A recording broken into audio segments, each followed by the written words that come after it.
Hi అండి, welcome back to our channel. ఈరోజు ఈ వీడియోలో జొన్నలతో ఇడ్లీ అనేది ఏ విధంగా తయారు చేయాలో చూపిస్తున్నాను. నేను దీనికోసం పొట్టు మినపప్పును తీసుకున్నానండి. మీరు దీని బదులు గుళ్ళ మినపప్పు కూడా తీసుకోవచ్చు. పొట్టు మినపప్పు వల్ల ఇడ్లీలు అనేవి బాగా మెత్తగా వస్తాయి, అందుకని నేను ఇది తీసుకున్నాను. దాంట్లో ఫైబర్ కూడా ఉంటుంది కాబట్టి. 1 కప్పు గుళ్ళ మినపప్పు తీసుకుంటే 2 కప్పుల జొన్నల్ని తీసుకోవాలి. మీరు ఈ ప్లేస్లో జొన్న రవ్వని కూడా తీసుకోవచ్చు. నేనైతే జొన్నల్ని తీసుకున్నాను. ఈ విధంగా పొట్టు మినపప్పును శుభ్రంగా కడిగేసుకున్న తర్వాత ఈ విధంగా గ్రైండర్లో వేసేసి దీన్ని మనం ఇడ్లీకి ఏ విధంగా అయితే రుబ్బుకుంటామో ఆ విధంగా రుబ్బుకోవాలి. ఫస్టే వాటర్ అనేవి పోసేయకూడదు. కొంచెం కొంచెంగా వాటర్ పోసుకుంటూ ఈ విధంగా పిండి అనేది మెత్తగా వచ్చే వరకు బాగా రుబ్బుకోవాలి. కన్సిస్టెన్సీ అనేది ఈ విధంగా ఉండాలండి. ఈ విధంగా వచ్చేంత వరకు పిండిని బాగా రుబ్బుకోవాలి. ఈ జొన్న ఇడ్లీలు అనేవి హెల్త్కి చాలా మంచిదండి. ఈ విధంగా రుబ్బుకున్న తర్వాత దీన్ని నేను సైడ్కి తీసేసుకున్నాను, ఒక ప్లేట్లోకి, ఒక గిన్నెలోకి. తర్వాత ఇందులోకి జొన్నల్ని యాడ్ చేస్తున్నాను.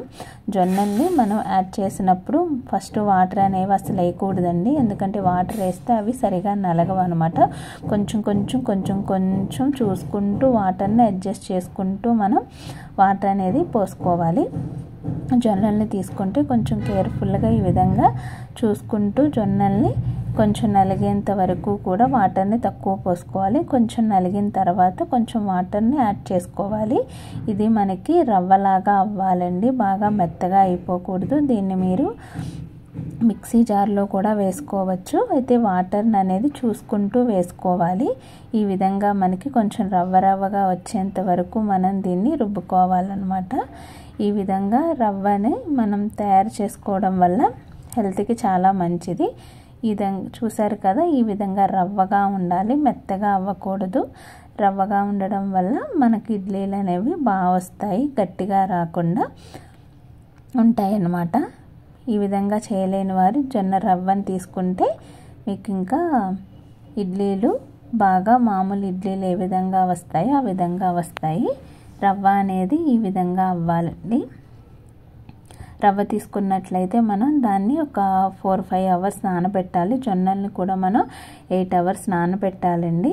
మిల్లెట్స్ ఏవైనా కూడా ఎక్కువసేపు నానబెట్టుకోవాలి. తర్వాత ఈ పిండిలోకి మనం ఈ జొన్నల్ని రుబ్బాం కదా, దాన్ని కూడా యాడ్ చేసేసుకుని ఈ విధంగా బాగా కలిపేసుకుని పెట్టేసుకోవాలి. ఇది నైటే చేసుకోవాలండి, ఎందుకంటే మినిమం 8 అవర్స్ అన్నా కూడా ఇది మనకి బాగా ఫర్మెంట్ అవ్వాలి. అప్పుడే దీని టేస్ట్ అనేది బాగుంటుంది. నానబెట్టడం కూడా జొన్నలైనా రాగులైనా ఏవైనా ఒక 8 అవర్స్ నానాలండి, అప్పుడే మనకి డైజెషన్ కూడా బాగా అవుతుందన్నమాట. ఈ విధంగా మనం నైటు కలిపి పెట్టేసుకుని ఒక మూత పెట్టేసుకుంటే మార్నింగ్కి మనకి ఫర్మెంట్ అయి ఉంటుందన్నమాట. అప్పుడు ఇందులోకి మనం సాల్ట్ని యాడ్ చేసుకుని మనం ఇడ్లీలు అనేవి రెడీ చేసుకోవాలి. ఇడ్లీ రవ్వ యూజ్ చేయకుండా ఇలా జొన్నలను కానీ రాగులు కానీ యూజ్ చేసుకుంటే హెల్త్కి చాలా మంచిది. ఇప్పుడు అందరూ కూడా వైట్వి ఏమీ తినద్దు అంటున్నారు కదా, ఈ విధంగా ట్రై చేయండి. ఇవైతే చాలా బాగా వస్తాయి, నార్మల్ ఇడ్లీలానే ఉంటాయండి. టేస్ట్ ఏమాత్రం కూడా తగ్గదు, ఇవే ఇంకా టేస్ట్ కూడా బాగుంటాయి. ఈ విధంగా ఇడ్లీ రేకుల్ని కొంచెం ఆయిల్ అయినా రాసుకోవాలి, లేకపోతే ఒకసారి తడపాలి ఇడ్లీ రేకుల్ని. ఆ విధంగా చేయడం వల్ల ఇడ్లీలు అతుక్కోకుండా ఉంటాయి అన్నమాట.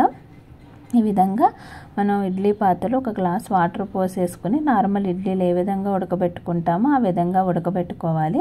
ఒక 5 మినిట్స్ హైలో ఉంచుకుని తర్వాత ఒక 5 మినిట్స్ లో ఫ్లేమ్లో ఉంచుకోవాలి. మీకు ఇడ్లీలు అనేవి నార్మల్ ఇడ్లీలు ఏ విధంగా వస్తాయి ఈ విధంగానే వచ్చేస్తాయి. మీకు నచ్చిన చట్నీతో దీన్ని సర్వ్ చేసుకోవచ్చు. దీంట్లో ఒక పల్లీ చట్నీ, కొబ్బరి చట్నీ ఏదైనా కూడా బాగుంటుంది. నేనైతే కొత్తిమీర చట్నీ చేశానండి, హెల్త్కి మంచిదని. ఈ వీడియో నచ్చితే లైక్ చేయండి, షేర్ చేయండి, సబ్స్క్రైబ్ కూడా చేయండి.